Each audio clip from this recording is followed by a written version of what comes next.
Hello everyone, welcome to Small Turbo YouTube channel. So this time, let's have this Science Quarter 3 Module 2 Motion in Graphs and Dots.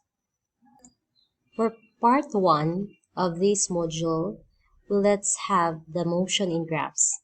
So I'm going to teach you how to do the graph, to plot the points in the graph and to connect them. So, let's first start with the what I know portion. So, baka ipa-flash ko lang ito para ma-focus ang ating video sa ating discussion. Okay? For 1, 2, 3, 4, 5, 6, 7, 8, 9, 10, 11, 12, 13, 14, 15. Yan ang kanilang answer sa what I know portion. Kasi magpo-focus tayo sa discussion kasi this needs a lot of time. So, motion graphs. So, as much as possible, let's simplify the discussion of this topic. So, basically, given this figure,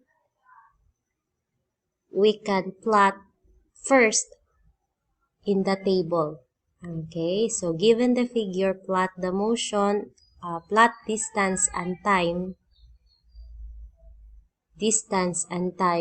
or not really plot, but tabulate, okay, tabulate. So, at 0 second, it's 0 meter. At 5 meters, we have 5 seconds, okay, 5 seconds, 5 meters, 10 meters, 10 seconds, 15 meters, okay, we have tabulated it already, given the figure. After that, you have to draw down in the graphing paper. So we have graphing paper. We have to plot the tabulated data in the graph.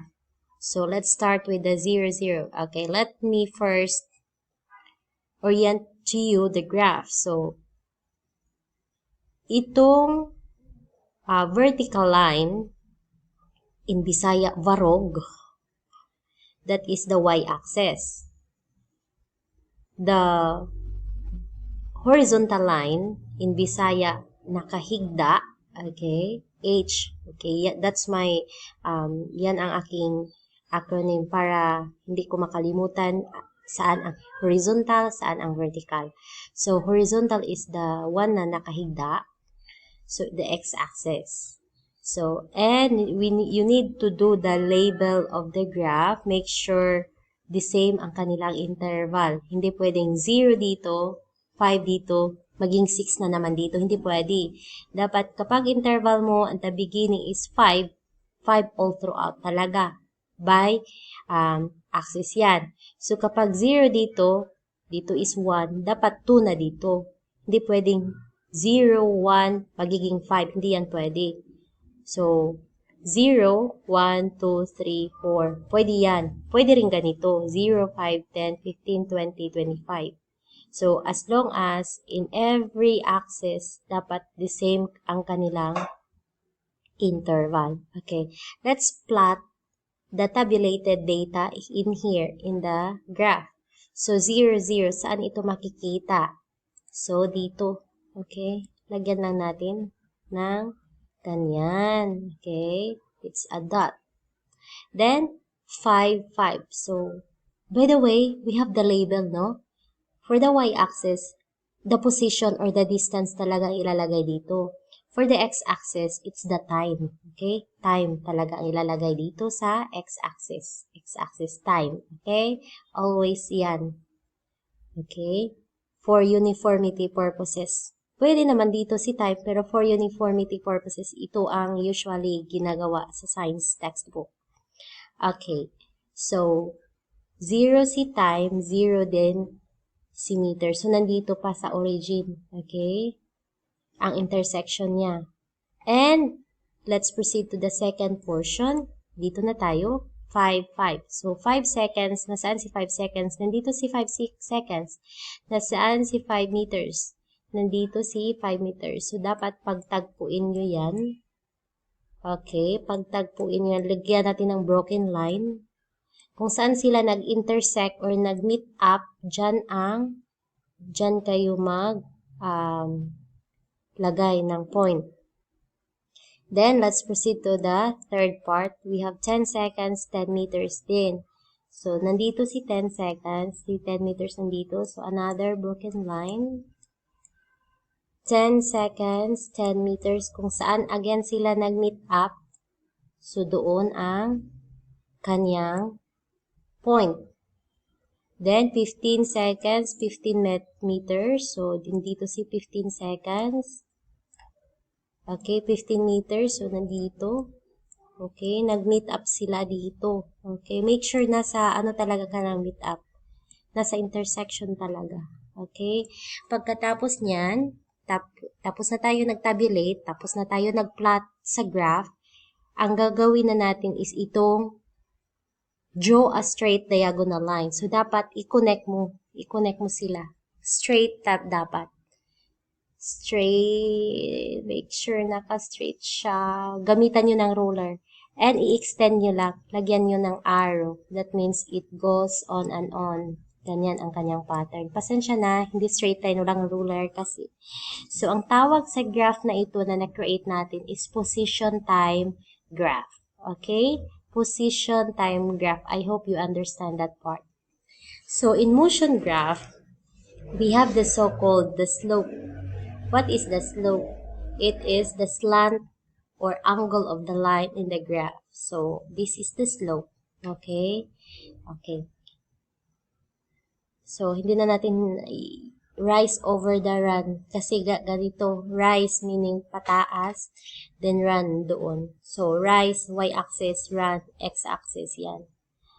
So, basically, ang pag-solve ng slope is change in y over change in x. So, you get the difference lang. Anyway, that's how to solve for the slope. Pero hindi na ako nag-focus dyan. Okay? Let's go directly to, let's simplify this topic as much as possible. Kapag nakikita mo ang ganitong graph, okay, ang slope niya is 0. 0 siya. Ito, positive slope. Ito, negative slope. And ito, increasing ang kanyang slope, larger slope. No. This has a larger slope ito than compare here. So, between the two, A and B, line B has a larger slope compared to line A. Anyway, so much for the slope. Let's proceed to the graph. Okay? We have position time graph, motion graphs that show a change in an object's location over time. So, time is always plotted on the x-axis and the position is plotted on the y-axis. Always plotted on the x-axis talaga si time. So, when a graph is plotted in terms of the distance traveled by the object and the time it took to cover the distance, the graph is called the distance time graph. So, distance time graph, displacement versus time graph. Okay? So, this is how to interpret, okay, the distance time graph. So, always remember that distance and time are variables that are used in computing for the speed of the object. That means, when you have the distance time graph, you are trying to analyze the speed of the object. So, let's have this distance time graph. So, kapag makikita mo ang ganitong distance time graph, not moving ang object or at rest. Kapag ganyan. Okay? If you are going to analyze it, after how many hours or seconds, hindi pa rin siya kumikibo sa kanyang kinaparoroonan. Hindi siya nag-move, basically. Here, the object moves at a constant speed. Makikita nyo naman. For example, at 5 meters, naka 5 seconds na siya. At 10 seconds, naka 10 meters na ang kanyang location. So, basically, kapag ganito, the object moves at a constant speed. Okay, this one, the speed is increasing. The speed is increasing if this is the graph. And this one, the speed is decreasing. Okay, let's have the speed time graph. Kapag speed time graph, okay, what is it that we need the speed and time? It's the where actually speed and time. It's the is it the basically it has something to do with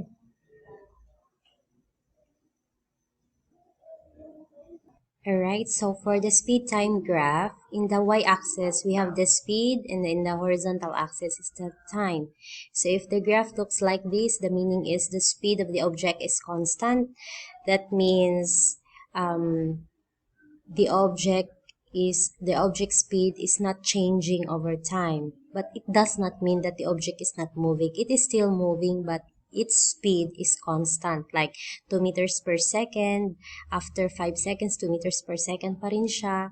After 10 seconds, 2 meters per second pa rin siya. That is what we mean by a constant speed.